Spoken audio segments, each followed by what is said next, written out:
Hello, friends, and you are our friends, and welcome into Talking Town. Rich, we're home alone at Talking Town Towers. The Gov is on his hollybops. While the Gov's away, the boys will play. Been up to much recently? Been down Portman Road? Much going on down there? Yeah, another quiet Monday evening spent at Portman Road. You know, bit of a dull game again. Mick was there, I see. Talking of dull, Mick McCarthy was there in the director's box. He was there, wasn't there? I wonder what he was making of it. You know, that went well, didn't it? Well, it did go well. 3-2, Rich, against Southampton. We battled back from 2-1 down.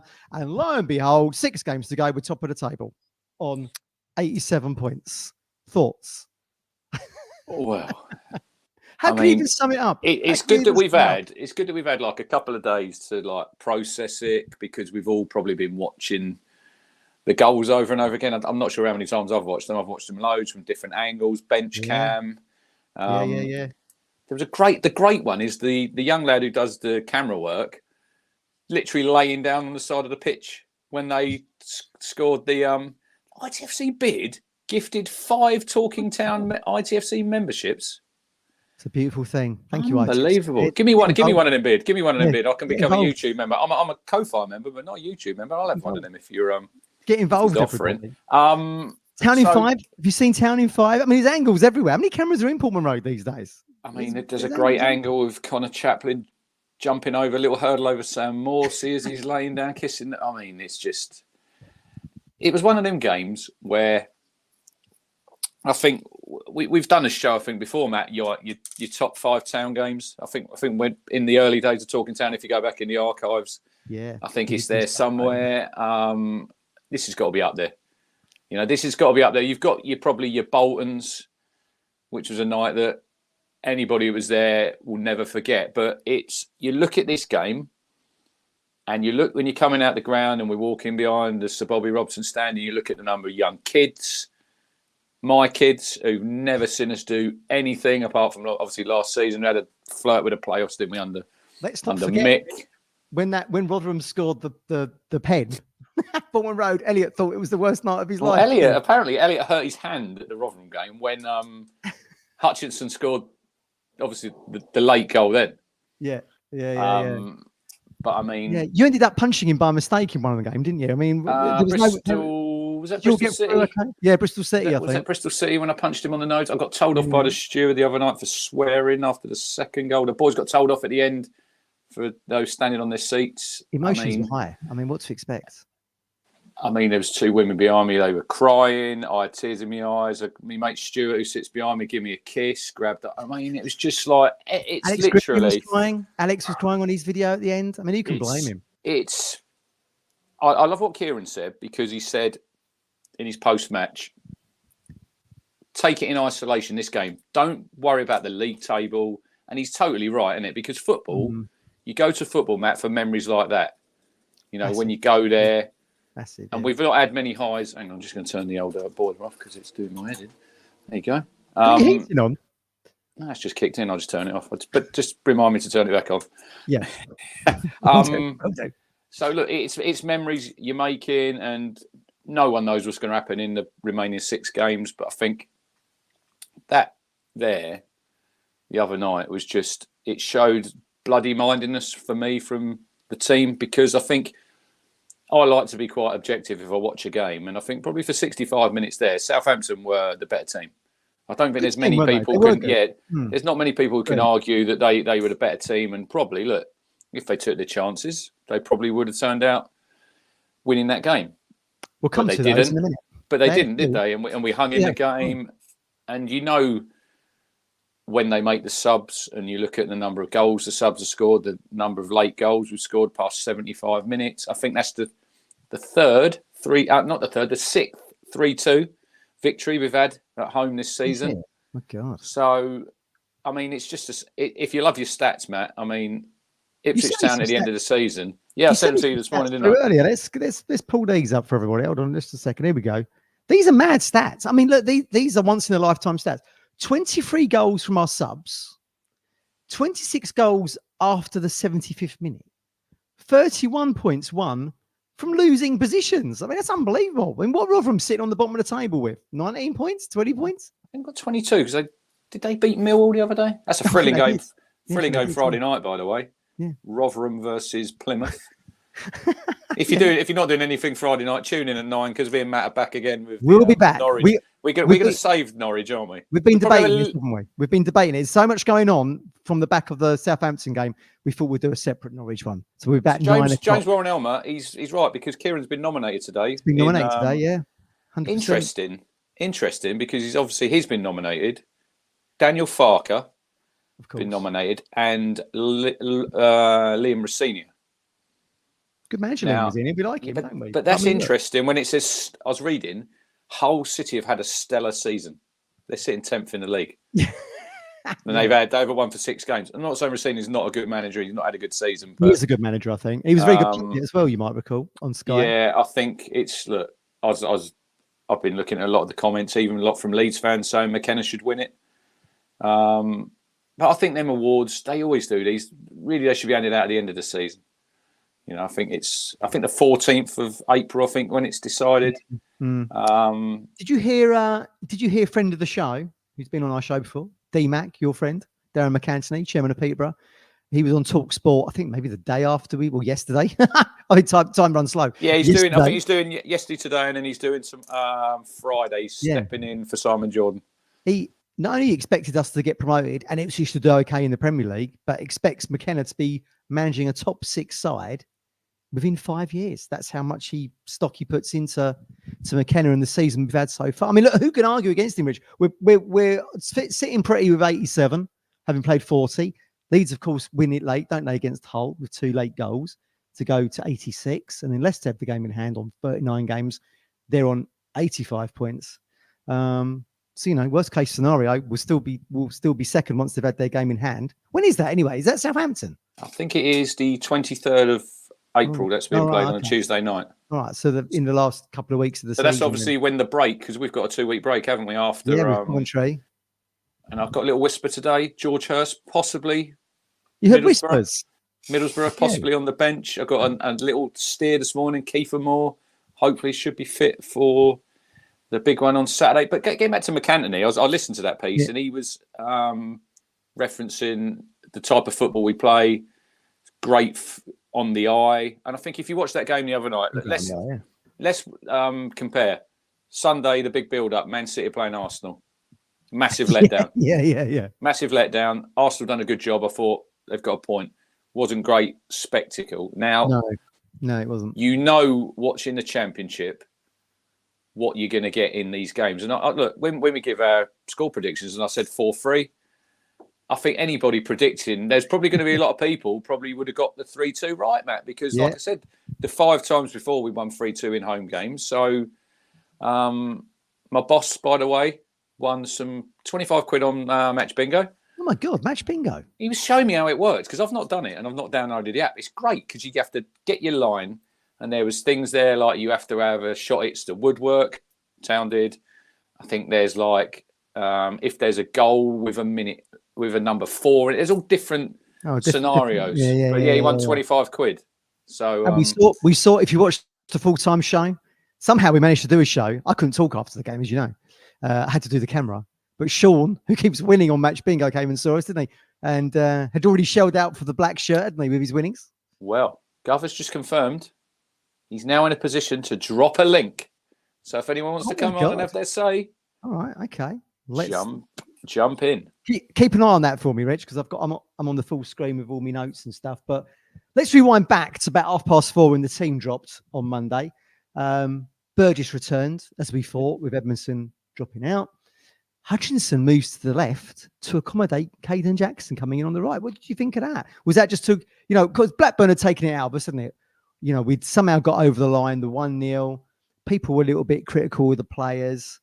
They were leggy, but somehow we did it. I mean, it demanded kind of rotation, didn't it? But were you a fan of Hutchinson going over the left? You made a good point that he actually played at the left at St Mary's and scored, didn't he? I'd forgotten about that in the 1-0 that when we'd beaten them there. But Caden got the right-hand side berth, didn't he? Yeah, look, I think now, I said to the fisherman, I think yesterday morning when I was messaging him, like now, you'll see that lineup come out an hour before the game. And you might think, Jackson, because that was probably the big talking point when we see the team. Number 19, there he is, Caden Jackson. So he's obviously brought him in for his pace. I thought he'd done okay. I thought he put in 60 minutes. We'll talk about the second goal a bit later because he was a little bit involved in that one. I think he could have maybe brought down Armstrong, but he didn't. Stuart Armstrong, I thought he'd done okay. Look, people say some of his crossing wasn't great, but I think you're giving that platform for the team, and then it's not, Matt, with us, it's not the team that starts the games. It's the team that finishes. You know, it's we could be called the finishers because, like you say in that stat, 23 goals from substitutes. So, and you're giving yourself another option there off the bench, you know, with Broadhead, because if Broadhead starts, you're going to bring a Jackson on. Can Jackson have that same influence off the bench like Broadhead did in that game? I probably don't think he can. You know? He's not quite the same impact player, but he's obviously someone that McKenna likes to go to and obviously trusts. I mean, he's had a hell of a career at Town. I mean, he looked like, you know, he's still a survivor from that relegation side when we finished rock bottom in the Championship, and here we are top of the table. Look, he's experienced both ends of the champ, and he's still with us. But I mean, he's obviously someone McKenna likes. Obviously, you wouldn't throw him in. You'd throw in, I don't know, Aluko, or, you know, you keep Amari on the right hand side and throw Harness on the left. He trusts Caden, what he does and the work rate that he gives. And look, it's like we said before, testament that he's still here to him. The hard work that he's put in. Yeah, fair play to him. Good professional. I mean, look, he started his career as a Facebook winner to get a contract at something like Swindon Super Arena or something. So look at the journey he's had. I mean, fair play to him. And you could look, if we stay in this division next season, I think he probably might still be here, if I'm being honest. I wouldn't be surprised if he got another year, Matt. If we go to the Premier League, I think he moves on because I think, but you'll have to start. They're probably looking at that already. They've probably got 2 lists, haven't they? If you remain in this league, players and what players you're looking at, or if you make the jump up. But look, I thought he done all right, but I didn't think it really helped Amari because I thought he struggled over that side. He does quite well. He does quite well in the first goal because he's involved in that build-up and he sort of makes a half tackle. It just seemed an odd move to me to accommodate Caden into the team by moving Amari over to the left when he's had such impact on the right-hand side. I mean, mate, look, but then again, we've said when Broadhead's not in that left-hand channel, people have not really stepped up, have they? Harness hasn't really stepped up, and Broadhead looked leggy against Blackburn, so it seemed that he wouldn't play. But it just seemed an odd move to me that to accommodate Caden in the team, your impact player that's had such a, you know, has grown and grown and grown through the season, which is Amari, had to kind of make way. But it is what it is when Wes Burns is injured, right? But people will probably say, the front three on, well, hopefully Kiefer Moore plays up top, but the three behind Saturday probably be Broadhead, Chaplin and Hutchinson. It wouldn't surprise me if Caden's on that team sheet on Sunday. Yeah. It might, because I think he probably gives you probably away from home as well, Matt, a little bit more defensively. Yeah, maybe. You know, so needs must though with Wes not being there. This needs must, isn't it? I mean, you've got to adapt, haven't you? Well, I see Wes jumping up and down on them seats in the dugout when we scored that win. I hope that hamstring's all right. But look, I think that was the only real surprise in the lineup, wasn't it? Because he obviously stuck with Morsey and Luongo in the centre there. Like you said, Burgess come back in. I think other than that, it was a pretty standard lineup where you look at some teams on Monday, we're changing 4 and 5 players, Matt. But I've said before, we're at this stage of the season now where you really do need to be playing your best 11. I know it's tired legs and we've got obviously games Saturday and then Wednesday, Saturday. So, yeah, look, McKenna's the manager. He sees them on the training field. He knows what they bring. He'll look at, obviously, he'll analyse the opposition. When he probably thought, look, they're susceptible to a bit of pace in the wide areas. And we'll come on to the wide areas because, I mean, if you look at the first goal, I mean, Russell Martin, right? Good young coach. Somewhere his tactics went wrong in that game with the amount of space that Leif Davis was getting at. On that left-hand side. Yeah, absolutely. Before we come to that, Rich, there were 3 ex-Blues in that Saints team on Monday. Flynn Downs, of course. Our first look at him since he left us. He made 99 appearances for us, 3 goals. Fraser, who was a player we've always liked on that flannel. On that channel. I keep saying flannel. What's wrong with me? On that channel. What year was he with us? Can you remember? Ryan Fraser was here. It was was 15, 16. You're right. Yeah, 21 appearances. After, 6 so goals. obviously that was after we failed in the playoffs at Norwich. And then That's Tyrone Mings went, didn't he, to Bournemouth. Yes. And in exchange, we got Ryan Fraser and Brett Pittman came. Yeah, that's right. Do you remember? I used to like Pittman because he wore. That's when you had the full sleeves, didn't you? The full long sleeves, and he had the Adidas strip, like Arnold Muren style, right down to his wrist. I'm not sure where he's playing now. He's got 50 goals this season. Can someone have a look where Brett Pittman's playing and drop it in the chat? Because he's and my mate Charlie from Bristol Rovers, when he was at Bristol, he went there for, I think he played a season. They called him the Pork Pie Pele because he was a little bit on the chubby side. I think we've got some people ready, Matt. Have we really? Well, yeah, ITFC ITFC Bree, beard. James ITFC Bree, beard ready. I don't know James if Bree press got the James Bree. James Bree got the red card. He was with us, everybody. He, in fact, played in the derby when we lost 3-0 at Carrow Road. And that was in 2019, 14 appearances. All right. The Paul Lambert fight derby. That was the best thing he ever done for us, wasn't it? Yeah, he said in after that reference, he'd done that on purpose to stir up the derby because he obviously knew that day that they were obviously better than. I see you talking to that game. I see an interview. Mm. I think it popped up on my Facebook the other day with Luke Chambers after the game. Bearing in mind, we've just got thumped 3-0. Yeah. And he's basically saying, well, if you listen to Luke Chambers, we played well. They couldn't get the ball off us. Mm. Hang on. Debatable, that. I remember Pookie got 2 goals. I think he only touched the ball about 6 times. Yeah. He was a good striker, Pookie. They got him for free, I think, didn't they? They get him for free? Yeah, very, very good player. All right, let's bring someone in. Who we got? You say ITFC Beard is waiting for us. Here he is. How you doing? Yeah, the man, the myth, the legend. How are you? The beard is still I'm looking good, thank you. How are you boys doing? We're good. And you're still in the white shirt you had last time. Oh, mate, it's my favourite. It's my lucky shirt. I've not taken it off since. It stinks, I'm telling you. Presumably washed. Could do it washed. Yeah, anyway, so it's good not seeing Gov's face here.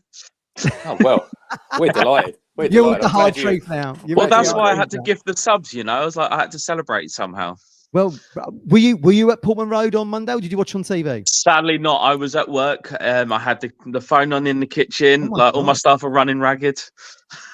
Are you a chef or something? Is that what I'm a head chef, correct? Yeah. Oh, yeah, exactly. God. Oh, you didn't send that food out undercooked with excitement? I'm a sushi chef. So the aim is to send it out raw, I guess. Good. But yeah. So yeah. This is where. Give your restaurant a plug. Where are you at? So I'm a developmental chef for Yo Sushi. Oh, okay, very good. Have you been there, Rich? Yo Sushi? Is that your thing? I think we could have a talking town night out, maybe. Yeah, there you go. Come and see me. I can teach you all how to make sushi and feed you. Where you based? I'm living in Newmarket, but I cook in Cambridge. Oh, there you go. Just down the road for me. There you go. Exactly. Yeah, no, I was having heart attacks the other night. Oh my god. You're lucky you didn't lose a finger doing some of the old cutting with the sharp. No, my chefs, they're amazing. God bless them. They knew the game was on, so I was downstairs in the office. So every time they needed me, they had to pop down and see me. I was like, my god, good teamwork. I like that. Yeah, exactly. They're a good team. Where are you sitting on the hopes thing? Because look, we're top of the table, 87 points. I think if I did the maths right, maximum we can get is what, 105 points now. Yeah, I think so. Another 18, and we 105. And then Leicester, maximum they can get is 106. So I'd like to think we're going to be there or thereabouts. There or thereabouts. Did you think we'd be there or thereabouts at the start of the season? What was your thinking? Honestly, no. I thought we're going to be mid-table. I thought we're going to build on mid-table and then push for next season. I don't think many of us would have given them the chance that we are now. Like, even in our wildest dreams, we we're like, yeah, we'd love to, but come on. This is like crazy. Exactly. Yeah. Is this why that we're in this position that we really need to grasp it? Because you don't know when an opportunity like this is going to come around again. I think you honestly, like, if anything's like over the years, we have to sort of like appreciate where we are now, because it's been how many years since we've been in this position? The buzz around the town, you know, the whole team, we're all sort of like fighting for the same thing. We've had some dross that we've had to put up with as supporters. Like, I remember back when I was about 5, going into my first games, going to Grimsby and stuff like that, and it was terrible. They're now up at Skeggy.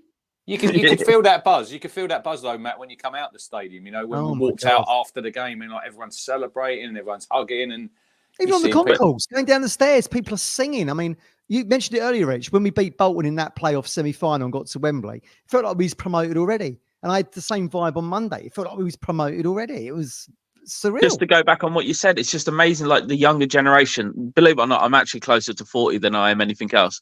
And just to see like the teens, you know, the young kids all wearing the shirts, loving the team again, you know, that's amazing to me. Like to see the next generation coming through, because it's like I went to my first game with my granddad, and he took. I'm originally from London, so I should support a London team, but no, Ipswich till I die. But how come you ended up supporting Town? Because of your granddad? Yeah, exactly. He took me to my first game. I was even at like Wembley. Oh, that was when we got promoted. We originally went up in 2 cars. One car broke down. I had to sit in the boot as we travelled up there. Anyway, we had to get there, you know. So it was just crazy. But just So originally I would support West Ham. Bugger that. No way. No, thank you. All my family are West Ham. Yeah.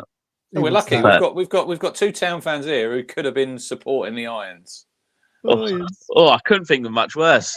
The only thing I could think of worse is supporting the green and yellow, and I'd rather get 2 bricks and clap my genitalia between them. Yeah. Would you have when we got it back to 2-2 with Broadhead? I mean, we'll come to these goals a bit later, Rich. But when we got it back to 2-2 with Broadhead, would you have taken the point then and get out of Dodge? I honestly, just on what our history is, I know with dogs, we just don't stop running, and as long as we had the energy in the team, I just knew there was a chance. I just knew, like Caden, for all of his sins, and he runs and he will tire out that side. It does give you effort.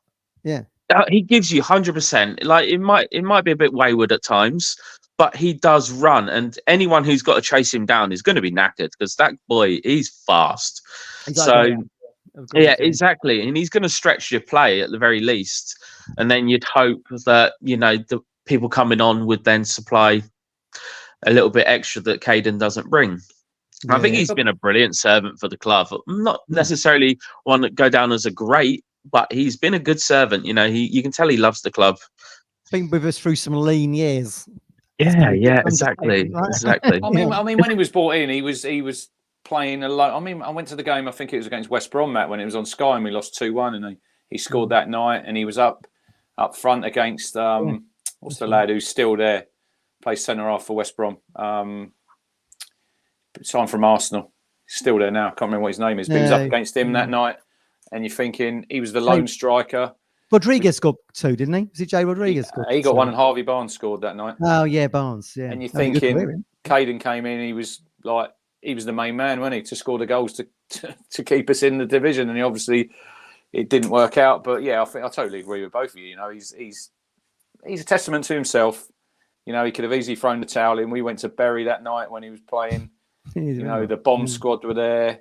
Bomb squad, yeah. And just to mirror what everyone else has said, McKenna must see something much more than we do for the fact that he's still here. You know, and he relies on him at those crucial times. You know, when we've got the injuries, okay, he might not always be a starter, but he's there, and he's always there or thereabouts. And he has scored some good goals. Yeah, you're right. At Sunderland at home back in January. I think he got the opening goal, didn't he, in that game? So I mean, look, who knows what might happen in these next 6 games or whatever. He still could. I don't think he can make the step up. I'd love it if he could, but he can't. He's barely hanging in this league. So yeah, if we were to get out, I think it's probably unlikely. Thoughts on Plyn Downs? I mean, look, nearly 100 appearances for Town. I loved him when he was with us. I did. I loved him. I just thought, I was a little bit sad when he goes. I'm an avid football manager player, and he'd always be someone that I'd build the squad around back in the day. But it was a bittersweet, wasn't it? Like, we've got a man coming in. We've got a man coming in after you, ITFC Beard. He's not in the Flynn Downs fan club. If anyone can guess who that is, they don't do that, might be. They don't hang on. Is he a fisherman of any sort? He possibly could be. I loved it on Monday. The tussle he had with Morsey in the middle of the pitch. I thought Flynn got the better of him. I thought for 60 minutes, but then I think. Oh, he's here now. You're talking to the devil. Are you in a tent, Mike? You look very dark where you are. He's Oh, out fishing, isn't he? I've been down my lake for 3 weeks on and off. I've Good been lad. doing so much work down here for the new season. So yeah, so we weren't at the game on Monday, but What's it down there? Flynn Downs for us, Mike, quickly. I was watching it down here, and at 2-2, I was like, okay, well, I went and stuck a kettle on. I could hear it, and then I just sat down, and I'm like looking, and then suddenly that come up and suddenly we scored 3-2. I went running halfway up my lake, come back, I should fall in.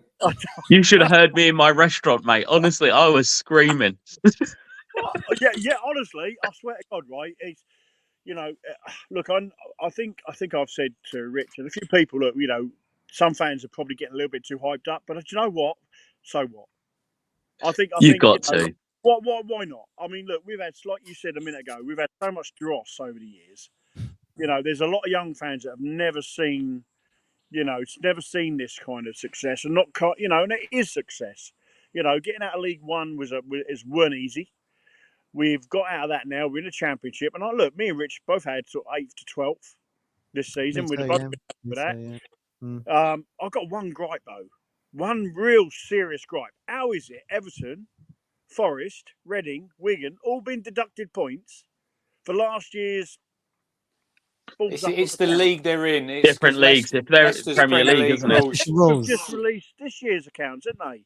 And they're 82 million pound deficit. Well, nearly 90 million, Mike, and that included they'd sold James Maddison, they'd sold Fofana to Chelsea. They had the one I couldn't believe, guys, was when they said they had the biggest wage bill outside the top 6 teams. So there's teams I think it's 105 million, isn't it, Matt, over 3 seasons? You can lose. They've lost 90 million in one season. I mean, incredible. It's bad, isn't it? It's bad. They're in trouble, our Mike. Team 10 times over. They're in trouble, Mike, because they know that they've got to get out of this league this season. If they get out of the league this season, they're going to get a points deduction anyway when they go in the Premier League. If they don't get out of this league, then they have to have a massive fire sale. They could be in this league for quite a few seasons. Stripes on me that if you're found guilty, no matter what league you're in, and you look at teams that have folded over the year, Chester, Bury, these teams have gone. Because of how look at Luton, Mike. Look at Luton that time. 30 point. I know. They got a 30-point deduction. Yeah. Anyway, quickly, Flynn Downs, Mike. What's your thoughts on Flynn? I thought he did all right. Look, I thought he played well. Yeah, he did play well.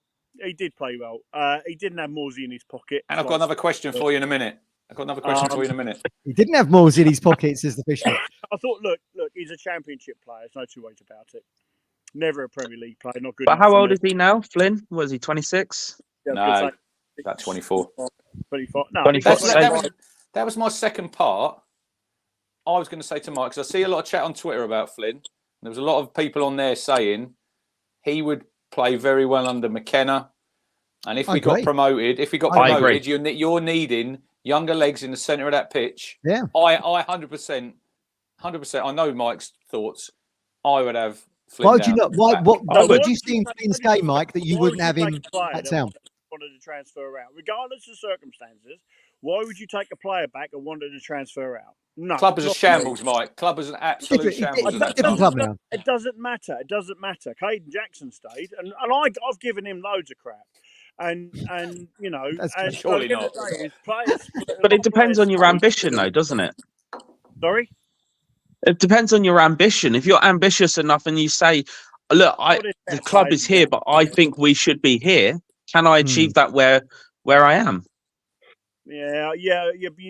No, you just don't. He got his head turned by Palace, Mike, didn't he? Do you remember? I mean, that was on and off, wasn't it? But you can't do it. You just don't do it. You don't leave a sinking ship. If you really care about where you are, you don't leave a sinking ship. So that was just me. What's like saying I'd have Liam Gibbs back? Bollocks. Flynn Downs is about 10 times the player Liam Gibbs is, though, mate. Oh, yeah. Well, 5 times, not 10. But, he's a good player. Not getting past it. Downs is a good player. But then, Fisherman, on that same sort of like sentiment, are you okay that Clark is back? He left us. Yeah, but he didn't ask for a transfer, did he? Still, he came back, didn't he? He could have rejected the transfer. As soon as a player asks for a transfer to leave the club, should never go back. You never It turn back depends. because that straight away shows disloyalty to the club, regardless of whether the club is sinking or not. But you could also be when you put disillusioned your with the transfer- management. When you put a transfer request in to leave a I club, think he was. what's that? I think you're right. You were saying that you thought he was disillusioned with management. I think you're probably right. John Walk left the football club, Mike, but he come back. He come back Yeah, a few but wanted to go times. to Liverpool. He never had a transfer request. He did. If you actually look, he did. No, he didn't. He did. He did a podcast. You watch it on YouTube where that question was asked, and he never. So you watch that with John Walk. I'll have to find the link. But someone said this to me a few years ago. Didn't have to leave, did he? Didn't have to leave. With Could have stayed. 50 grand. But you have to also argue in 85, 86, when we were like pulling. Well, a bit before that, wasn't it? About 84, we were pulling at strings. 84, I think. To keep the club in the old Division 1. You know, you have to understand Bobby Robson had gone. You know, the whole club was in a similar position to what it was in 2002, 2003 type thing. You But know, then, I'll spin it around another way. When we went into administration, Matt Holland could have been sold for 4.5 million. He wanted to stay. Didn't help the football club. He went for a pittance. He went for 750 grand, Mike. Yeah, from a financial point of view, but at the end of the day, it's Matt Holland. Matt Holland stayed. He was a legend of the club, and he'll always. I'm just saying, he could have easily helped the club out. 4.5 million. If you think having Flynn Downs will keep us in the Premier League in that midfield, you're delusioned. I'm sorry to say. That's not the argument we're making, though, is it? But it is the argument you're making. You're saying you take Flynn Downs. 100%. I'll take him back. I think he would make he would learn brilliantly under McKenna and Morsey as the next in line. Yeah, I agree. Yeah. No. Because he displayed a lot of traits that are very similar to Morsey. I was just watching him. I was like, if he had someone like Morsey in the team when he was playing, I think we'd have been amazing. I think if he had a manager like McKenna, I think it'd help a lot, Mike. To be quite honest, absolutely agree. I can't agree with that, but I don't want him back. That's just. You're gonna have to drop Mike out. Martin said we've got to drop you out, Mike, because your audio's awful and no one can hardly hear you. Oh yeah, here we go. That old chestnut. Honestly, he did. Got the message. I'll send it to you. I know how mine works. Yeah. All right, Mike. All right, come back in a few minutes. Come back in a few minutes. I'm down my lake. I've got the best signal I've got is here. So. Oh, is it? All right. You're looking good anyway, by the way. Yeah, looking good. I just want to say one thing on Jackson. Look, he works his socks off, but my God, he's. There you go. Look, Hamish. Fisherman is very quiet tonight. Can hardly hear him. That's unlike anyone can not hear you, Mike. In the nicest possible way. It's the fishing life, Mike, on the banks. Oh yeah. Anyway. All right, mate. We'll see you soon. Yeah, take it easy. I don't want to carp on. Yeah, nice. Yeah, I think we'll do it, Alex. We've not even got to the first goal yet. 13th minute. No. Leif Davis makes it 1-0. It's his second goal of the season. He's on. By the way, now he's broken his record. He's got 16 assists after the game on Monday. Jorginho Rutter is at Leeds. He's second with 15 assists and 6 goals himself. But I think what a strike it was. I mean, it was like Chaplin-esque, wasn't it? Thunderbolt. Side of the box. That was a thunderbolt. That was literally just a thunderbolt from the left wing. What a ball in from Rich? What a ball in from Morsey? That kind of floated chip to the left side of the box, and he just takes it down one hit. Well, if you watch that back and Jackson puts a ball in, doesn't it? And it gets cleared by the centre half. Look at the spin. Watch that back. Watch the spin on that ball when Morsey controls it dead, and he's still spinning when he's controlled it. I noticed that in real time. Yeah, spinning, pings it out. Davis, one touch. Does he catch Bazuma a little bit by surprise? Probably, but I don't think he's going to save it, is he? Because it's just the pace. There's a great angle. I think there's one of the Saints vlogs from in their end. Right on that angle, you've got a great angle of he hits it, and I think it just does the goalie for pace, doesn't it? I mean, it was a bit where we sat. I don't know if you, Matt. It was a little bit sort of because the sun was sort of down that way as well. Couldn't see it properly. No, yeah, agreed. Because I thought it had gone in the far top corner. So I did as well. Yeah. Until you see it back, and he's lashed it in at the near post off the crossbar, hasn't he? I mean, you'd have to say the goalkeeper could have done better for it, but I don't think even if he'd have got hands on it, he would have stopped it. No, I think you're probably right. Do you think, Bid? Do you think David should have more goals this season, given the assist threat he has? So therefore, he's getting forward quite often. And that goal on Monday Shows you. Oh, he's I got put a the question limelight, on he's left foot, right? in the chat earlier. Only 2 players in the starting lineup have not scored. Can you name them in the league? In And I starting think that's lineup, an amazing stat in itself. That Wolfenden? almost the whole Axel team has scored. Tuanzebe. And Wolfenden? Haladki, yeah. Oh, and Hacky. Hala- Who did Wolfenden score against? He scored against Stoke. Header, wasn't it? Oh, yes, of course he did, yeah. Blimey, that seems a long way ago, doesn't We're it? going to have to drop the beard out because we've got Phil Blundell waiting. I don't mind. You've got better Top company man. on his way. So, Thanks for coming by. Good to All see right, you, pleasure mate. always, boy. Take it easy. So, oh, there he is. All right, There he Phil. is. How you doing? We don't want any referee rants tonight. Look, we're working our way through the game, yeah? We're at You won't get any 1-0. referee rants from me tonight, mate. We're at 1-0 when we've just gone 1-0 up, Phil, and we're all absolutely delighted. And You then must have we've had a good. You had a good view. I down your did, end yeah. of the, I Leif sit. Davis strike. I sit in the lower part of the South stands, South Francis down at the back, and yeah, when he lashed it in, for a split second, I thought he hit the side netting, and then when everyone erupts, I thought, all right, let's do it. Yeah. And then within about a minute, You know, within what it about a reminded minute, me a little bit down that end. Same sort of stage of the season. The weather. Pablo Canago scored a goal against Portsmouth. oh yeah, the 3-0. It was a bit different because it's a trick and he goes but he lashes that one in off the bar on the Other side of the box. Yeah, other right side hand of the side. box. So it was a little Yeah. bit because you've got like the sunlight and the shadows, Yeah. and it just reminded me a little bit of that. I think Pompey was still pissed, weren't they? Because they'd just been promoted as champions, didn't they? Yeah, they didn't really give a toss that day. They're 3-0 down at half time, weren't they? Yeah, In their yeah. gold, they had a gold kit. I see last night, just change the subject Yeah. quickly. They've done some murals on a wall on the back of sort of one of the walls round Fratton Park, and they had Alan Knight was on because he's yeah. on it, the old Yeah, yeah. goalkeeper, and Guy Whittingham. Some brilliant murals, and then today you want to go on the BBC website, Phil, when you're finished, and there's about a 3 or 4 minute video on there of murals around on houses by Anfield. Absolutely, On the the side. artwork. On the yeah, side. they've got a massive. This woman's got a massive clock on her house. Yeah. They've just done an Alan Kennedy one with the European Cup, where even he's got the like the shadow of the European. It's. I'll tell you what, the artwork's brilliant. Now, if we can get that around Portman Road somewhere, Yeah, you know, you see it that in would Ireland, be- like, don't you, on the side of ah, houses? brilliant. Yeah. Absolutely Very loved good. it. Well, Phil, within a minute of taking the lead, of course, it was 1-1. Yeah, Elation turned to deflation. I look. Jay I Adams. would say the guy sitting next to me said he was offside because I would say for me the linesman had the sun in his eyes and you know he should have put his flag up. He's but not offside, Phil. I've I seen know it. He go. wasn't offside. that's the thing.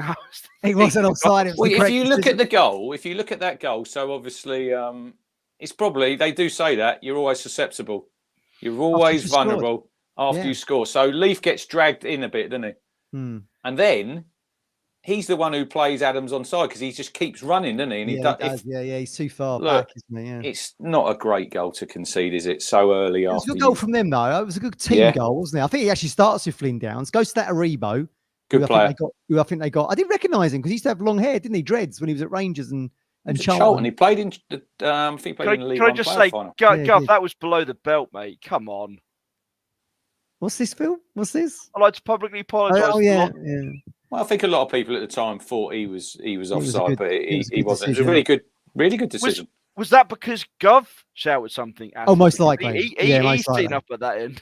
They Can't got their see. sling. They got the Yeah, sling can't see. eyes there, They're don't all they? like this, Phil, over there. Like this, isn't they? Yeah. Can't see. Pay all that money. Got the stunning eyes. So yeah, Aribo gets the ball middle of the park, goes out to Ryan Fraser. He right hand side gets the ball back into Aribo in the box. Mm. Good little touch, to be fair. It's going to. He's looking for Adams, isn't he? It's not a lucky touch. Yeah. Sort of He's flicks it looking on, for doesn't Adams. I thought, good. honest to God, right, by half time, right, when we were 2-1 down, we could have been 3 or 4-1 down by half time. And I think if obviously Southampton had got the third, maybe that would have been it. But I honestly thought to myself, there's goals in the second half. McKenna's gonna change it. Let's not get ahead of ourselves. We're going through it. We're going through the We game, will Phil. come there, To Phil. the timeline, Phil. Just Come on. Don't get too- chill. We've seen you get overexcited on here before. Just chill out. Just for the timeline. Right.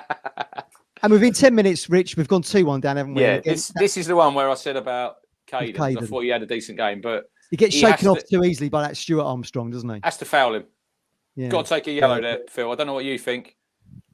Phil's was that? just What was his the question? scumbag, is it? What was the question? The second goal, Stuart Armstrong. Stuart It's just down in Armstrong. front of us. It's Yeah. down in front of us. Jackson's got to foul him. Yeah, he should have taken one for the team. That's what I Yeah. would have done. But saying that, it's when he gets away from Jackson, Matt, Mm. the ball, I mean, he's literally, that is like threading a needle Davies straight too slow? into the path. Davies too Not slow? really. No, Well, I don't think so. Look, I think sometimes you just have to. Forward and got to get back. Yeah. But sometimes I think you have to hold your hands up to the opposition and say, look, that's just a really good goal, because Armstrong doesn't even have to £10. £10 for ITFC bid. My God. Gov, Yes, have a holiday indeed. beer on me. Smashing the cash tonight, isn't he? Well, Yeah, will good he man. will he get a pint for a tenner? Where is he? Butlins? Probably will, won't he? Yeah, something like that. I don't know. Haven or something. But yeah, perfect ball for Armstrong. Doesn't have to break stride, does he? No. Just But again, you see the quality of these players. He was at yeah. Celtic, £7 million. Yeah. You know, like as McAntony said on TalkSport, Phil, people think Ipswich have spent lots of money on transfers. We haven't actually, have we? I've seen it. It's an 8-minute clip. I saw it early this afternoon on my lunch break, and he's absolutely bang on. You know, I personally don't think it will take 5 years McKenna to be managing a top 6 Premier League club. I think it'll probably be sooner than that. Yeah, look, if our season finishes the way that we all hope it will, you know, this time next year, I mean, say if he's guided us into, say, maybe the top half of the Premier League and into Europe at the same time, like George did in 2001. Let's slow down. Quite slow down a little bit. Look at the promoted sides from last season, like Burnley and Sheffield United, who we kind of parity with. It could happen. I mean, say if we finish 8th, qualify for the Conference League. We don't need European football yet. Let's not run before we can walk. We haven't even got out of the Championship yet. We're just getting way ahead of ourselves. Yeah, way ahead of ourselves. Newsflash: we've not even got to half time in this game from Monday yet. And as you rightly say, it could have been 3-1 because Fraser has a good shot, doesn't he? Drags it just should wide. Score. Do you think it's a score, Matt? Yeah, I thought he had scored when he from my angle. I'm at Pullman Road. I thought he'd gone. I saw his reaction when he missed it. He had his head in his hand and he was smiling his face off because he was looking directly towards Halakis. It was almost for me. It was it could have been a carbon copy of Leeds United at home when they ripped us to shreds there for that 10 minutes. The 10 minutes there in that game. You know, it could have been another 10 minutes for Southampton on Monday. You know, I mean, look. I'm saying McKenna said, you know, before in his pre-match press conference that this was one of the home games that he was looking forward to when the fixture list came out in pre-season, and you know, he turned out not to be wrong. While this is all going on, Phil, Kiefer Moore goes down with that back injury, and I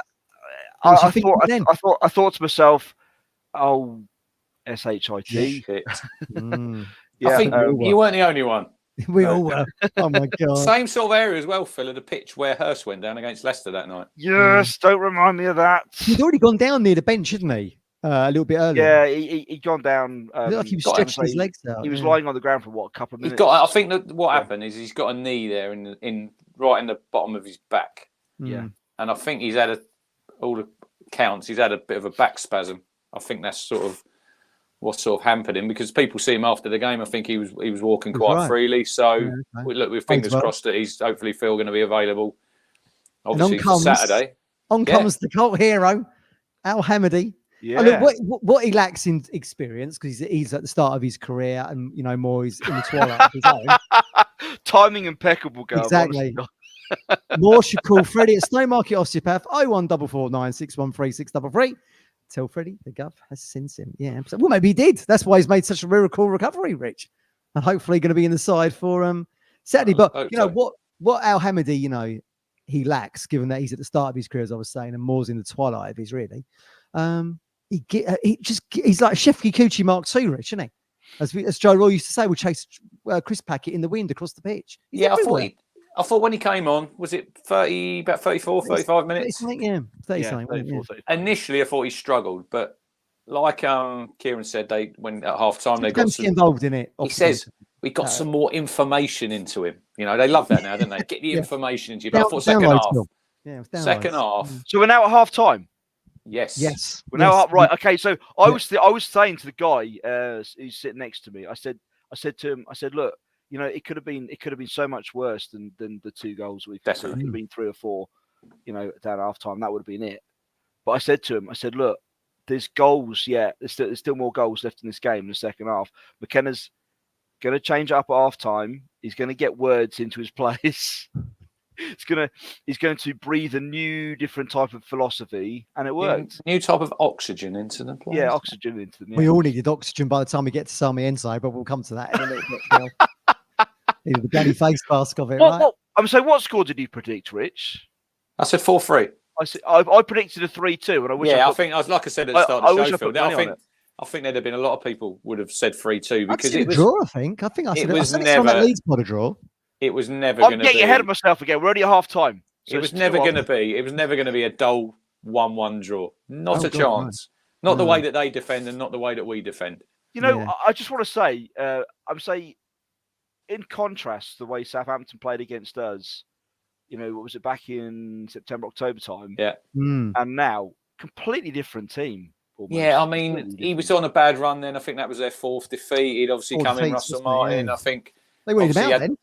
Yeah, but they obviously had to get through a transfer window, didn't he? Because he had Ward-Prowse went. I think that Lavia went to Chelsea. I think he's played one game, Matt. He went for who's the kid who went to 50 million? Yeah, they lost the kid to Leverkusen, didn't they? The lad who was on loan. Who's the lad they had on loan? Was on loan at Burnley. Yeah, that's the one. That's the lad. Yeah, I can't remember his name. He came back. I think he played in the first game at Sheffield Wednesday. Sheffield Wednesday he did, and then he left after that. And then so it's obviously, look, Martin didn't have his team that he wanted then, and then he's obviously that Harwood Bellis. I think they signed him, didn't they, on loan? Man City? Yeah, they had a few disasters, didn't they, early on, playing out from the back. Nathan Teller. That's the one. Yeah, that's the one. He was excellent. Yeah, very good player. How much did he go for again? How much did he go for? Chill out, Phil. You went higher than me. You're doing my Barry Gibb impression then. Stay alive. Oh my Lord. Phil, we'd have to drop you out if you keep singing. You could do a cabaret down at that pub you go to. What's it called? The Golf? You could do cabaret down there. Blundell sings the Bee Gees. That's going to be absolutely heaving on Saturday lunchtime. I bet it will be. They don't open till about 12 o'clock, so everyone's going to be.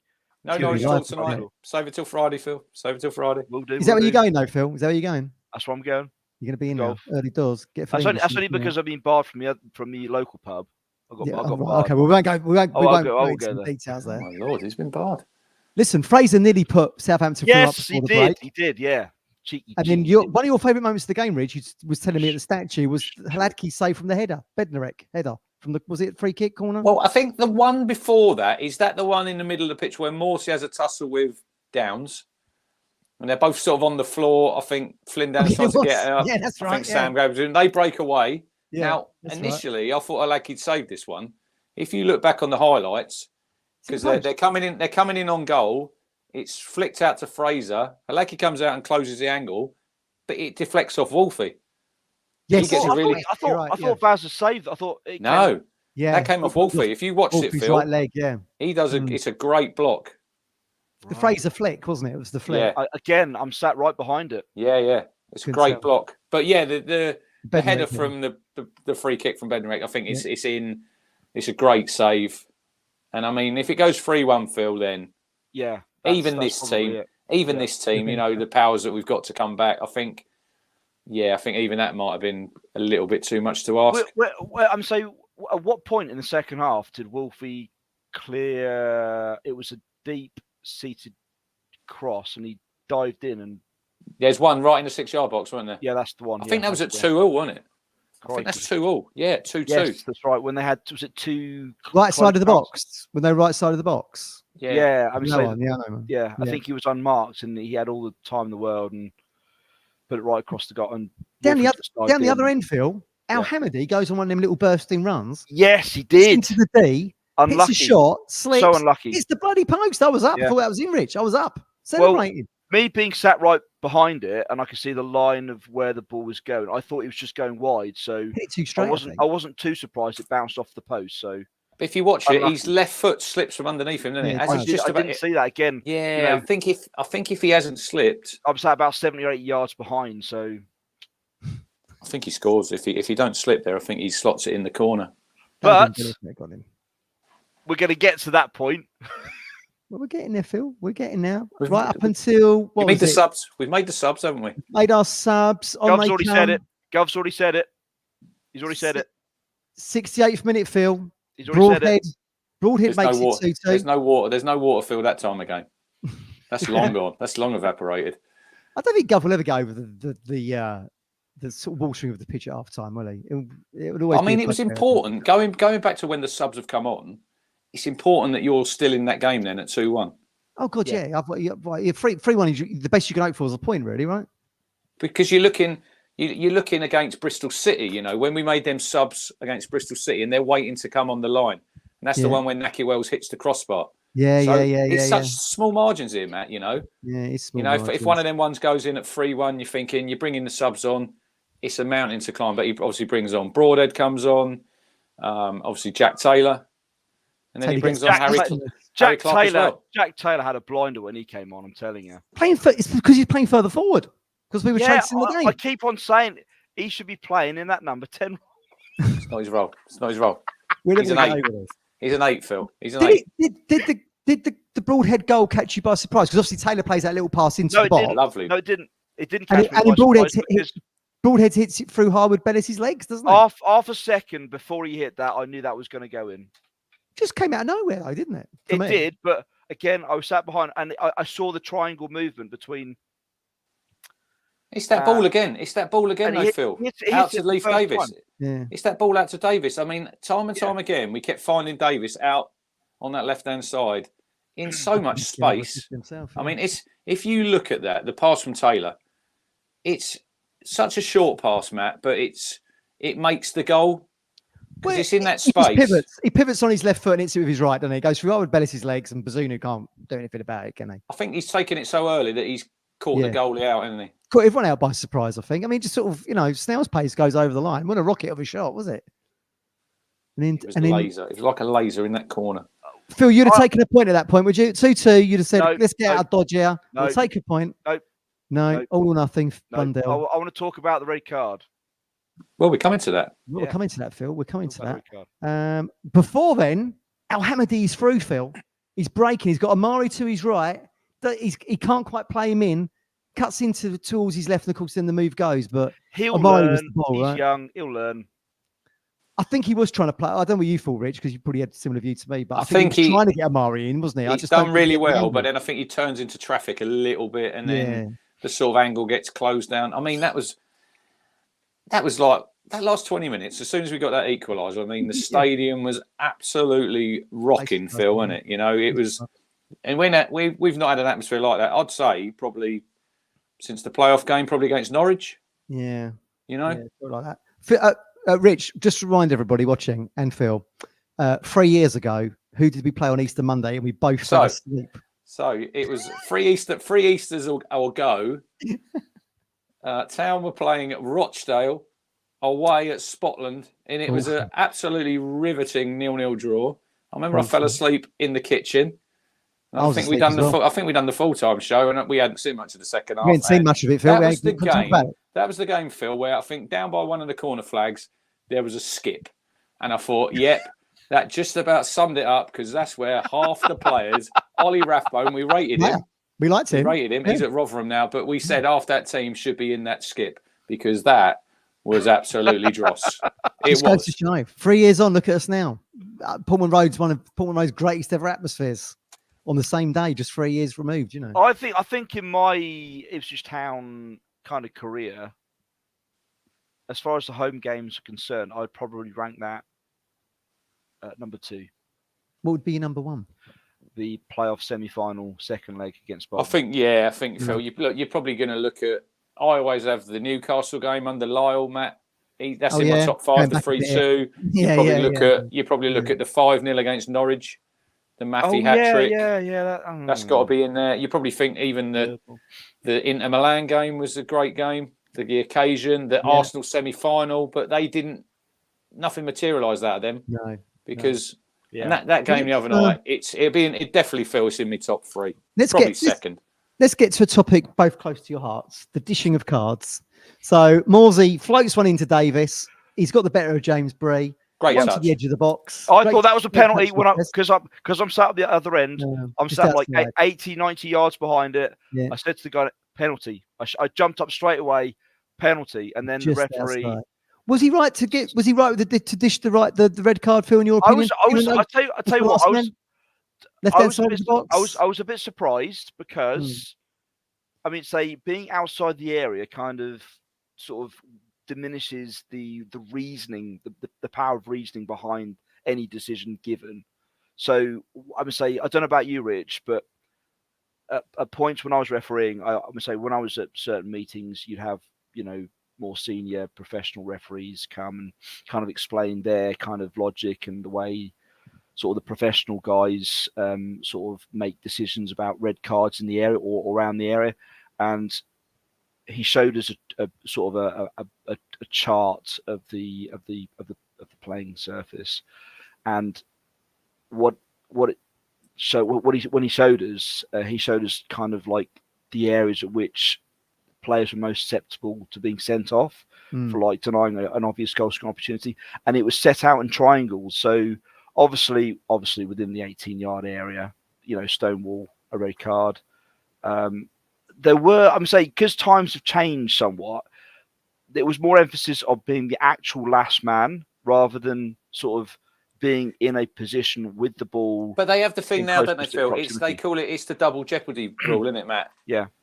It's if they're making an attempt to go for the ball, correct. Yeah. Normally like that, it'd just be a yellow card. But honest to God, I thought it was yellow card when he signalled for a free kick. I thought, oh, he's only going to show me yellow card, because in these types of games, in these types of high-profile promotion chasing games, in my mind, I just think that the referees show that little bit more leniency with their decision making. So I thought he might have but you know, fair play to him. I'm so I've seen it back. He was the last man, didn't he? But albeit all on that left hand as we attack on the left hand side of the box, which seemed a little bit harsh to me. But obviously, I was very pleased to see the red dished. Yeah, if it had been Rich, he'd have dropped it in the centre. I'm saying after that point, with about 5 or 6 minutes remaining of the 90, with the way the game panned out up until beginning of injury time, it didn't really look. I'm saying we pounded the pressure on those last few minutes, definitely. But strange enough, I just didn't think to myself Southampton would concede again. No, it didn't look likely. I'm saying it was. But our subs, crikey! I mean, say it worked for us on Monday night. It's mad how you think that, you know, when Stoke went down to 10 men at their place at the 365 Stadium, and we struggled there. I agree with the comment there from A about the rules. The rules are rules. The laws are the laws. We should say. I thought it's a red card because you look at he was coming in on that same angle to the goal he scored against Bristol City. Yeah, true. No, I'm not disagreeing. It just seemed. I don't think is it Harwood Bellis? Yeah, I don't think he's getting across. Flint. Yeah. Leaf's going to have an attempt on goal. So for me, he was racing into that area when he took him down. Yeah. He was in full blown momentum when he took him down. And having watched that back again, I thought, we were never scoring the free kick, were we? I was shouting for a red at the time. We were never scoring that free kick, Matt. Neither. No. You try to be too intricate there. I mean, you're trying to shift the ball, and who took it in the end? I think it was Taylor and Chaplin were over it, weren't they? And I think it just got blocked away. But I think if you look at obviously Stoke. 2 points dropped. 2 points dropped for me. But I think if you look at the Stoke game, we struggled. Within minutes, they shut up shop. Southampton didn't do that well. They struggled. It's a different atmosphere, momentum in the game, though, isn't it? I think when the red card is in that. But I think they need to win that game as well, Southampton, where the position they're in the league, if they're going to have any chance of getting in the top two, I think you've probably got to go to try and win that game. Yeah, absolutely. And of course, then we get to the 97th minute, Morsey into Davis again. How good are these Morsey balls? But if you look at that, they've had possession of the ball. I think it's the one where it gets crossed into. I think Leaf crosses it, and it's a cushion header back to the goalkeeper, and that should be sort of time up. And I think the Bazuna just kicks it long downfield, goes straight through to Alaki, doesn't it? You've got stages then, Matt, in the game, and I know we said they tried to win the game, but then if you're looking at the clock, there's a minute left. Were they going to score a goal with a boot down the field, and they just had I think it was Adam Armstrong up front? Unlikely, isn't it? No. Yeah, so they've given surrender possession up pretty easily. That can't be the Russell Martin style of play, surely. I mean, it's just you lost your head in the moment, I suppose. Yeah, possibly. Yeah. But I mean, Morsey to Davis ticking down. It was ticking down, wasn't it? It was. But Molesy into Davis, ball into the box. Sarmiento miss kicks, Phil, slips over. Yep. And then just to show the technique of why he's such a good player, he's suddenly on one knee, kind of toe pokes it. I've got to say now that I really don't rate that Bazunu as goalkeeper. He's never had good games against us, has he? Even when he was at Portsmouth. He didn't have a good game against us on Monday night. I would have given him not more than a 6 out of 10. Russell Martin threw him under the bus, didn't he? He said he should be, you know, when you compare them, McKenna never really mentions players as individuals. Can we talk about Russell Martin? Can we talk about Russell? We'll come to him in a minute. We'll come to him after the goal. Bazunu, he throws Bazunu under the bus. Oh, Gavin should be doing better there. Should be doing better there. I don't think you'd hear McKenna say that ever. So it just goes to show what different. I think if you watch that back, I think he tries to gamble a little bit because he's looking through them players. I think he takes a little step to his right hand side. Great technique. And then I think the goalkeeper's done then, Matt, because he's tried to sort of second guess. Look, I mean, watching that goal back, Phil, I've probably watched it 30 times. I'm still, if I'm a Southampton supporter or part of their coaching staff, there's literally 4 defenders there. Yeah. And they've given Sarmiento 2 bites of the cherry because he's had the shot and he's miskicked it. And then he's got up. I mean, them goals. That's not a bad finish considering he had his butt on the turf. But if you look at a lot of the goals where they come from Leif Davis, don't they, down that side? He's always putting that ball back in, sort of between the 6-yard box and sort of the penalty spot. He doesn't like to hammer it across the goal. A lot of people, they'd have got in that position, Matt, and then they just tried to drive it in.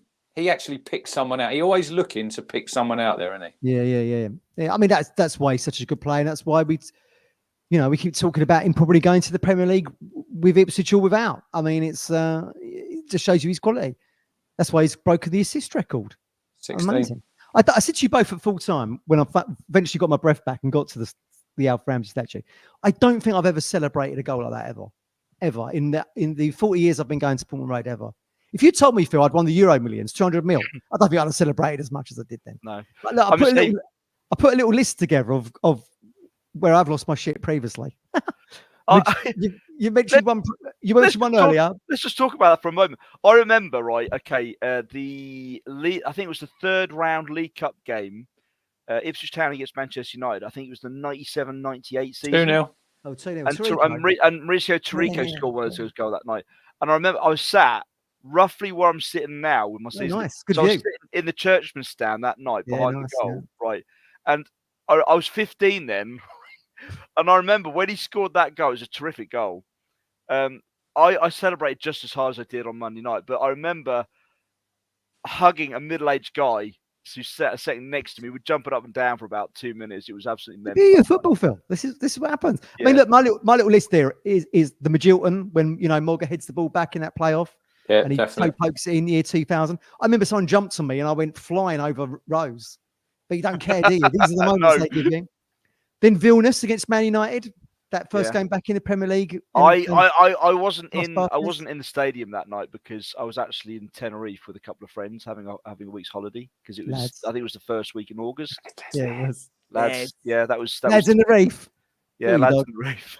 Yeah, that was a great moment. And you mentioned it earlier, Rich. Alan Armstrong header against Inter Milan, 2001. Clapham ball in. That 1-0 win over Arsenal, I think it was in 2010, didn't really fit. Priskin, that's my next one. 2011 it was. It didn't really feel that special at all for some reason for me. I just didn't. It did to me. I'm saying on the cusp of Wimbledon. I'm saying it was good. It was good knowing that we had an away day down at the Emirates, which is one of the away games that I went to that season. And I've got to say, those seats are huge. Yeah, lovely, aren't they? Padded. Huge, massive. It's like sitting on a table, like a small table or something, and you can't, and your feet don't touch the floor when you sat down. It's my birthday that night, Phil. Was it? The Emirates? Yeah, 25th of January. The game before that was when we got done 7-0 at Chelsea, wasn't it, in the FA Cup? Yeah, I've been to that as well. Maybe that's why it was such a great finish from Priskin, and Arsenal was so salty after, weren't they? The Fabregas rugby thing. And then the other one, of course, more recent, Broadhead penalty against Port Vale. I mean, bloody hell. I celebrated. That just felt like we were, not promoted, but it felt like. Well, you've missed you've got a glaring error on your list. All these are Portman Road goals, by the way, Rich. That's what I'm talking about. The glaring error for me is George Hurst. Me and Guff were there. Martin says here, look, The Arsenal memory needs to join the Bond memory against Wednesday. Oh, because he probably wasn't there. Interesting Game. one about the Macaulay Bond. There was one on Twitter today I see, and it said about get rid of the Macaulay Bond picture on the back of the North Stand and get Sarmiento's one on there. You know, you're creating memories here.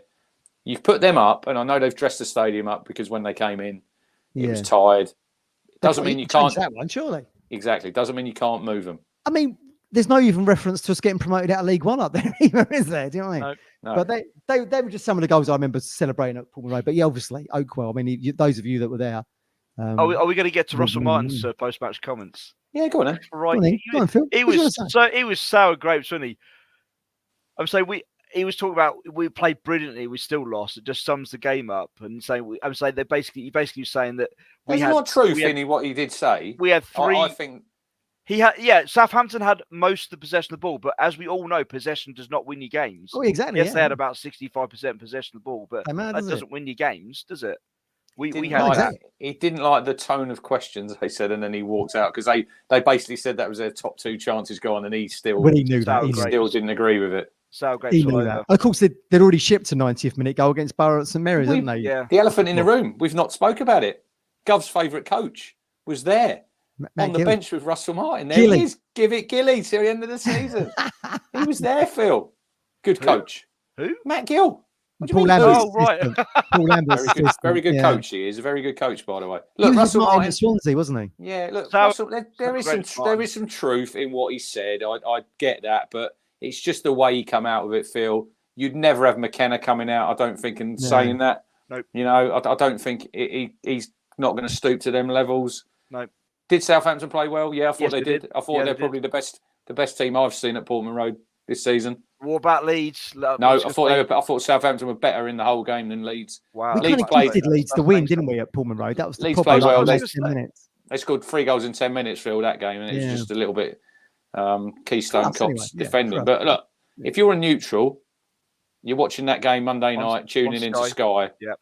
The Championship, and this is what if we go to the Premier League, it's going to be brilliant, and we all know that. But the Championship's the league to be in. It's brilliant for drama.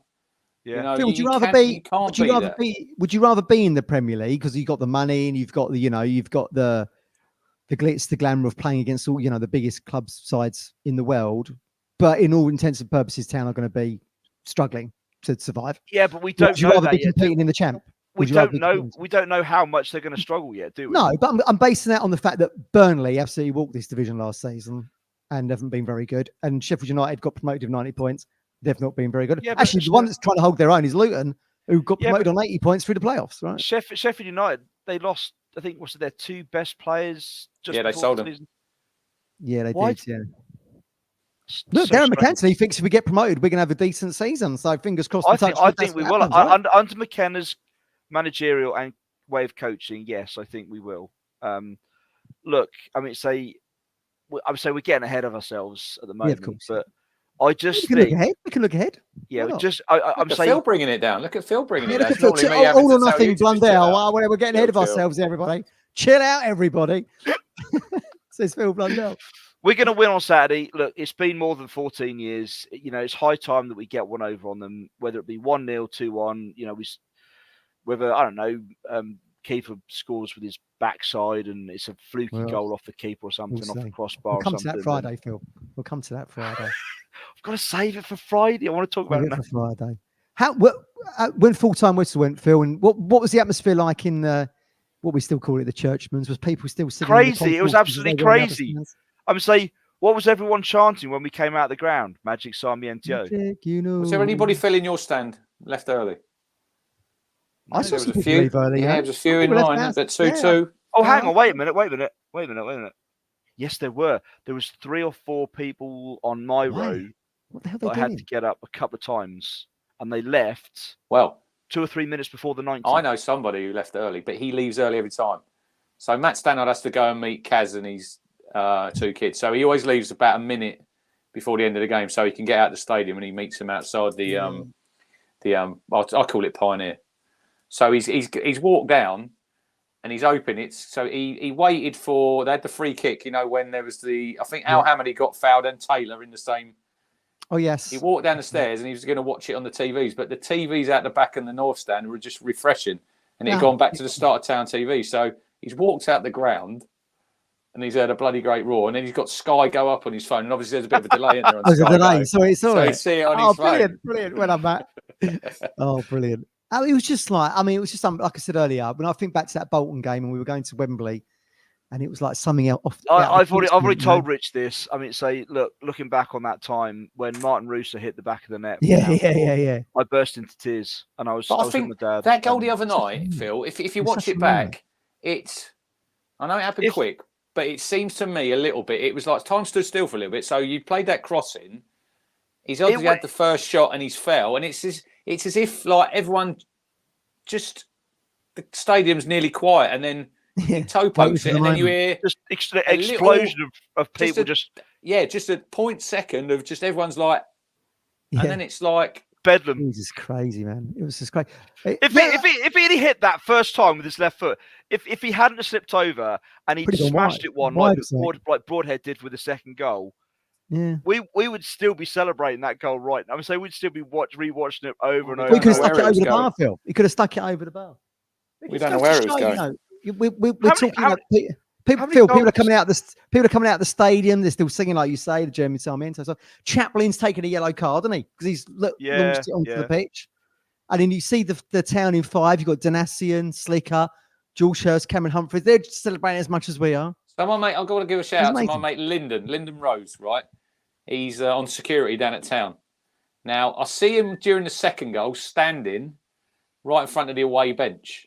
So he see me and he give me a little smile when we're celebrating. If you watch, I'll see him on Town in 5 on the bench cam. He's sitting on the bench, the Ipswich bench in the corner with the players by the on the corner, like the last seat by the away ones. When they score, he literally legs it down the bottom because he said he's got to get to near the away dugout to stop anyone if there's anyone who's like maybe going to. But he's like literally he jumps down. I mean, look at James Pullen on there. I mean, literally everybody on there. And Kieran's great, Phil, because for a second, he's lost it, isn't he? Yeah, and then he suddenly gets himself, doesn't he? He's like, calm down. That's what he's like, isn't it? He's thinking Charlton all over again. Just chill out. Pitch is cleared. See, Russell Martin throws the monitor over, you know, the dugout. I didn't see that, but what I did see, what I really enjoyed, was the referee going over to book him. That's what he did. Is that what he did? He gave it a yellow for him, was it? Did he knock the monitor over, did he? Yeah, he did, yeah. You can't quite see it on the Town in 5. You have to watch very carefully because McKenna's kind of blocking him, but yeah, he punches it over, or swipes it, knocks it over. Got the right arse. It was at that point he knew his top 2 hopes were over. At that point, that's what he did. He threw his dummy out of the pram. He knew it was the game up, Phil. You knew the game. He knew it. He knew it. At that point, he knew that the top 2 is now beyond Southampton. But if you listen to the commentary on Town TV, Glenn, it's just he's like so high pitched. Jeremy Sarmiento. He's about. What about who was on comms with him? Did what about Brenner Woolley on BBC Radio Suffolk? Yeah, going to come to Brenner. Right. Who was on co-comms? Not Westy. No, listen, Matt. Who was on co-comms the game when Pablo Canago scored in the 7th minute of injury time? Do you remember? Against Coventry? Yes. And we've had him on the show, and he scored a hat-trick against Norwich. Alex Maffey. So Alex was on that one. Alex was on. And if you listen on Town TV, I thought, is that Alex Maffey? So I messaged Connor, his son, on Twitter, and he messaged back, it was my old man. He was on. So, isn't it weird that Alex was doing the game when Pablo scored 97th minute, and he was doing the game on Monday night? Wasn't it great? What was the crowd for that Coventry game? Can't be more than about 11,000, was it? 12,000 back then? You got a lot of people left the ground then. Yeah. Richard Brenner's commentary. Wasn't he? Yeah, Brenner's commentary is like, oh no, Town of, because I drew quite a lot of games that season under Keane, didn't we? Yeah, that's right. Can Ipswich get something here? And it's I think Wickham, and then Jamie Peters pops it forward. I think he was flicked on. Yeah. Pablo was there. I mean, yeah, brilliant, great times. How many goals and how many points are we going to get this season? We're on 84 goals and 87 points. One more point. We're going to get one more point than Leeds or Leicester, and that's all that matters. We've scored nearly 60 goals at Portman Road, I think, in the league, which I think is a phenomenal return given the games played. Played 20 games, haven't we? I just can't wait until Saturday lunchtime, knowing that if we beat Norwich on Saturday lunchtime, we have 2 home games, which would put us on 96 points. Phil, Phil, look, I'm doing it again. Phil, I don't care. Rewind. Watford and Middlesbrough. Yeah, not I easy know. games at all. Not easy games at all. How many what seasons? Right, how many? I'm just going to wind the clock back for a moment. I think it was in the 98-99 season. We had 2 home games. I think it was Watford and Crewe. I think it was Crewe on the Saturday, and we lost 2-1. And we had rain, didn't it? Rain just for that game. We lost both home games, which our top 2. No. We lost to Watford under Joe Royle when Kofi was injured. That's what you're thinking. QPR and Watford, we lost. Oh, right, okay. I was gonna comment on. This is at the stage of the season where under Burley, that was Mark Rivers scored in that game, Matt, if you remember.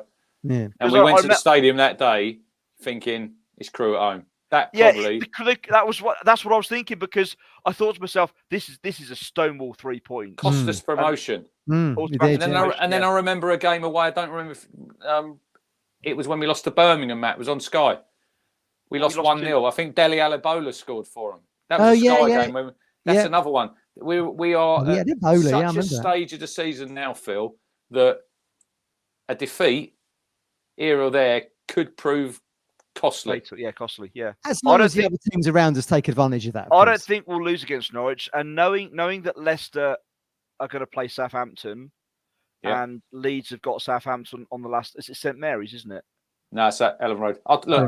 I think by then, that stage of the season, Southampton are going to be maybe making some changes that day, Phil, because it's obviously their last game of the season. They won't have no chance of getting in the top 2, so they could rest a few that day, looking ahead to the playoffs. Possibly. Might do, possibly.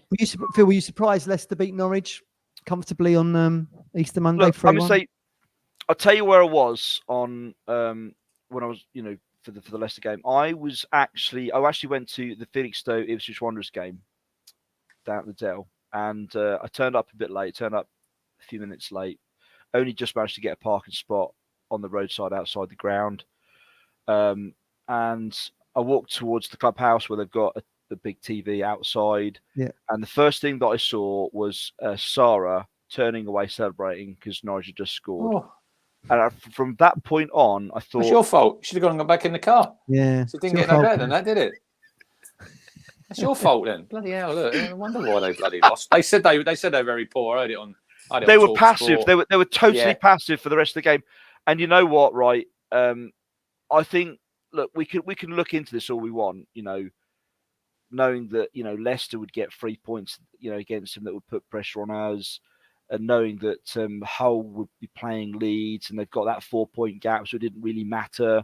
I watched the Hull game in the pub afterwards, and I was disappointed that Leeds managed to beat them in the end. But Hull, if only Hull had put in just one of those chances they created in the second half, that would have been it for Leeds. The first home defeat of the season.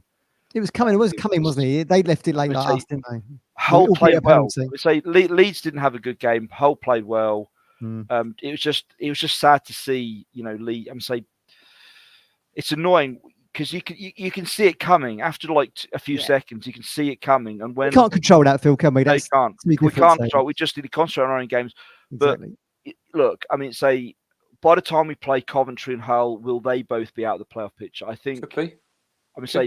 I think Hull will be. I don't think Coventry will be. Well, Coventry got Leeds. Coventry Leeds Saturday. Yeah, I'm saying Coventry could do us a favour. Good day. I'm saying with that game in hand, I'm saying they could do us a favour. Sims scoring goals over Norwich, and you just never know. Striker in the league, Matt. I'm saying I heard what Robin said after the Cardiff game. He said, "Look, this is the Championship. Like you've just, you mentioned a few minutes ago. Did you see Liam Kitchen's first own goal? Yeah, the first one. Have you seen it, Matt? No. It's literally he booted corner comes in and it's a scramble, and he's about 6 yards out facing his own goal. And he booted it in. And he tries to lash it over the bar and pops it straight in the corner. Yeah. You could actually say, Phil, he threw the kitchen sink at it. You enjoyed that. Yeah, but I think if you look, we've what?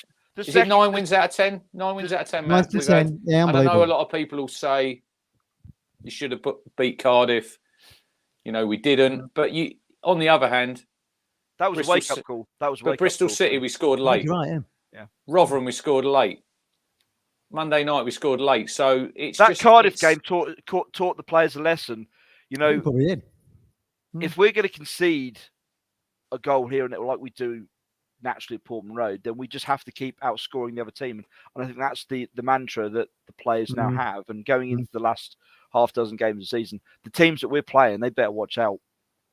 I'm sorry, but they just better watch out, because look, when bloody Coventry won against Wolves, I thought they were 2-1 down in the 93rd minute. I thought, yeah, this is good. But the next time I heard, when I walked into the stand with the guy behind me, he was on his phone. He said, "I can't believe it. Coventry beat Wolves." And I thought he was having a bit of a joke, because it was in the 93rd minute and Wolves were winning 2-1. And then I looked at my phone and thought, oh, God. Thinking that the game was going to be rearranged exactly where I didn't want it to be rearranged. But luckily, yeah, exactly. Yeah. they've got that, 12, 13-day gap between game 43. You'd rather just have 44. the games come thick and fast, Phil? You'd No, rather have the momentum? Look, I don't feel sorry for Southampton. You know, I don't feel sorry for Leicester. I don't feel sorry for anyone, right? We just need to concentrate on these last 6 games, and I'm looking forward to Saturday lunchtime. I can't see us losing that game with the way that we're playing, you know, home and away now. And I think psychologically going into the games against Coventry and Hull, look, if there's any Ipswich Town fans out there thinking, oh God, we're playing away at basically playoff contenders, we're going to struggle. And I've said this to 1 or 2 people who keep contacting me over Facebook. Said, look, stop your negativity. Start believing this is going to happen, because I said about a month or 2 ago, the run we're going to go on is similar to the one we went on last season, and it's happening. Yeah, it's Did happening. you put money on this? Did you put money on this, Phil? I wish I'd put money on this. No good then. But I wish I put money on a 3-2 win against Southampton on Monday. You know, but I didn't. The thing is, when you look at to them, you've got the break, haven't you, Phil? After obviously Middlesbrough, this could work in our favour, Matt. Yeah, hopefully, you know, because you're going to know what you've got to do in the remaining 3 games. It's going to go to the wire. I'd be massively amazed if it's not still all up for grabs on that. Is it the 4th, Sunday the 4th, 12:30? Having been on that Leeds pod and seeing people give their points totals, I do think people are. I thought it was Saturday. Saturday. Yes, you said Sunday. You said Sunday. Well, Saturday the 4th. Phil. I do. Having been on that Leeds pod with the other supporters, I do think they're overestimating their points total. I mean, I think may the force be with us. I think the Leicester fans had themselves on 101. I think Leeds had themselves 100 and something. I was like, that's not going to happen. Look, I've got us on 101 points. I can't see it. I think the ceiling will be 99. I would not be surprised if we only drop 4 points between now and the end of the season. Well, what did I say? What did I say before the Plymouth game, Matt? How many games we needed to win? We had 12 remaining, I think, then, and I said you need to win 9. I said you need to get to 99 points. I think that'd be the target here as well. I think 99. I think you're doing well to go over 100 points. I mean, bloody hell! So certainly in a 3-horse race like this. So that's 4 wins from 6. So you maybe have a little bit of wriggle room. Maybe. Ooh. Fingers crossed. But we're all going over the permutations of it all, aren't we? 4 wins and a draw. Yeah, but that gives you 100. You can go over it. You can go over it again, and you can look at the other teams. Very few teams have done it. But it was like I think A said there in the comments, Matt, a little while back. No game in this division is guaranteed 3 points. No, it's not. So unless you're playing Sheffield Wednesday at home, of course, in the form we've been in. But we can all look at. You can all look at this team might beat that team. We don't. Really, Phil. It's in our hands. It's in our hands at this stage. Right. Exactly. And that's the way you want to keep it, Matt. You want to keep it where it doesn't matter what anybody else does. But instead of 2 games to go, there's 6, and that's would be as good promoted normally. Look, Sheffield United got second last season with 90. You'd be 500, at least 540 minutes of football to play. Yeah, exactly. You know, between us and the Premier League. Well, I think we'll call it a day there, boys, because we're going to be back up Friday at 9 to look ahead to Norwich. Old Farm Derby. Big one. D-Day is upon us, but it's been great. Looking back at Easter Monday and one of the great games, Matt. I think that's got to be one of the great games, and in the last really is 20 plus years. Easy. In the modern era at Pullman Road, I would say. I mean, just seeing people's faces and the scenes outside the ground was just unbelievable. Mark Ashton said when he came in, he wanted a full stadium. I mean, you could have thought back then some of the things that they were saying. You're thinking, really, is this going to happen?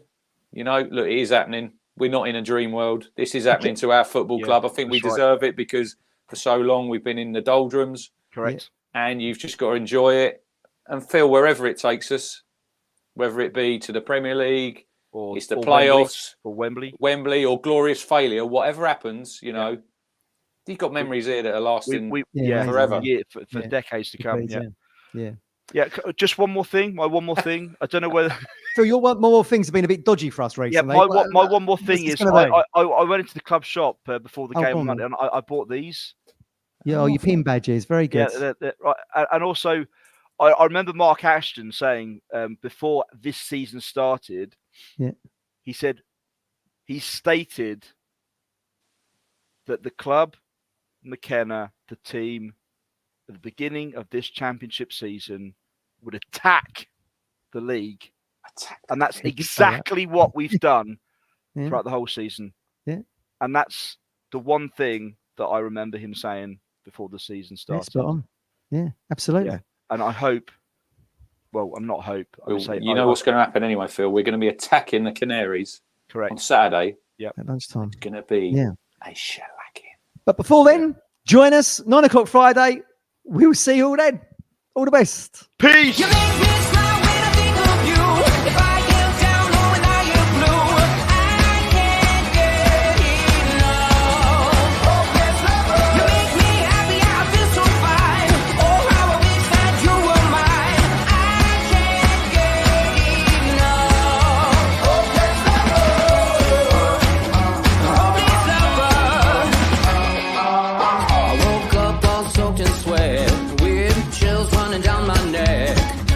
Crazy